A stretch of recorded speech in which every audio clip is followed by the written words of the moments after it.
Welcome to another troubleshooting tutorial. I'm going to talk to you today about some tips and tricks for what you should do if you're experiencing Wi-Fi issues on Mac OS Ventura. The first step you have to take is identifying the problem. When it comes to troubleshooting, you always want to start with the easiest or least invasive step first. In this case, if you're having a problem with an app connecting to the internet, the first thing you'll try is restarting that app. Just quit out of the app or press Command and Q. Once it closes, open the app again and see if your problem has been fixed. If restarting the app doesn't fix your issue, then that tells us it might be a problem for your whole computer. So the next step you'll want to take is restarting your Mac. Doing that is easy. Just click on the Apple logo and then restart. You'll also want to save anything you're working on before you restart. If restarting your Mac doesn't resolve your problem, then the next thing you'll need to try is another device. It could be your iPhone, iPad, or even another computer. The important thing is to see if the Wi-Fi on the second device is working. If it's not, then you'll know you actually have a problem with your modem, router, or the internet itself. Once you've identified that the problem is only on your Mac, then you'll be able to try these troubleshooting steps to fix your Wi-Fi problems on Mac OS Ventura. First things first, you'll want to try the oldest IT trick in the book.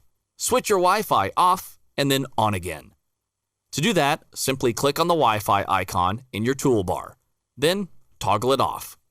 Wait for about 10 seconds, and now you can click on the icon again to toggle it back on. The next troubleshooting tip is to flush your Mac's DNS cache.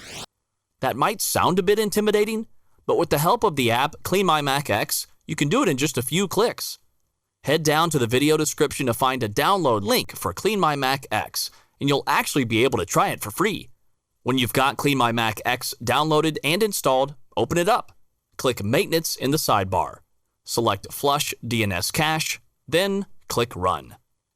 If flushing your DNS cache doesn't fix the Wi-Fi issue, there is one other DNS trick you can try. Your Mac is probably using your internet service provider's DNS server. But did you know Google offers a free one too? Let's try adding the Google server and see if that improves your connectivity. Click the Apple logo and then open System Preferences. Select Network, and then in the sidebar, choose your Wi-Fi connection. Open the DNS tab, select the DNS server, and then hit the minus button. Click the plus button and type in 8.8.8.8. Finally, click OK and close System Preferences. If you're still having Wi-Fi issues, then you'll want to reset your Mac network settings. The first thing is to turn your Wi-Fi off. Then open a new Finder window and on your keyboard press Command, Shift, and G. Now type in this file path.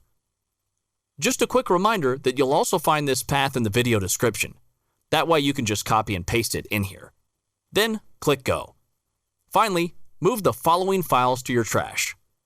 Once they're deleted, go ahead and restart your Mac.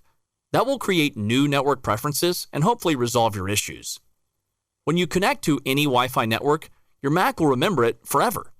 But if you use public hotspots, they're not exactly secure. By keeping those unsecured networks saved, you're exposing your Mac and potentially putting it at risk. Don't worry though, this is something Clean My Mac X can help you fix in a matter of seconds. Here's how you quickly remove unsecure Wi-Fi networks. Again, you can find the download link in the video description. Once it's on your Mac, go ahead and launch Clean My Mac X. Then click Privacy in the sidebar. Hit the Scan button. Select Wi-Fi networks and then Open Networks. Finally, click Remove. And that's it. Remember at the beginning of this video, I mentioned that we'll want to start with the least invasive troubleshooting steps first. Well, if you're still having Wi-Fi issues after everything we've just tried, then it's time to reinstall Mac OS Ventura. Before you do that though, make sure you have a backup of all your data. The last thing you'd want is to lose all your important files because you were trying to fix an internet issue. There are a handful of reasons why you might be experiencing Wi-Fi issues in Mac OS Ventura. And hopefully, one of the earlier steps in this video helped fix yours. My fingers are crossed for you that you won't have to reinstall Ventura entirely. But that's all the time we have for today's video. Make sure you stay up to date with all the latest Mac tips and tricks and subscribe to our channel. This way you can be notified every time we share a new video. And don't forget to check out the video description below for that free link to Clean My Mac X, as well as the other important details for troubleshooting your wireless problems. Thanks for watching through, and I'll see you in the next video.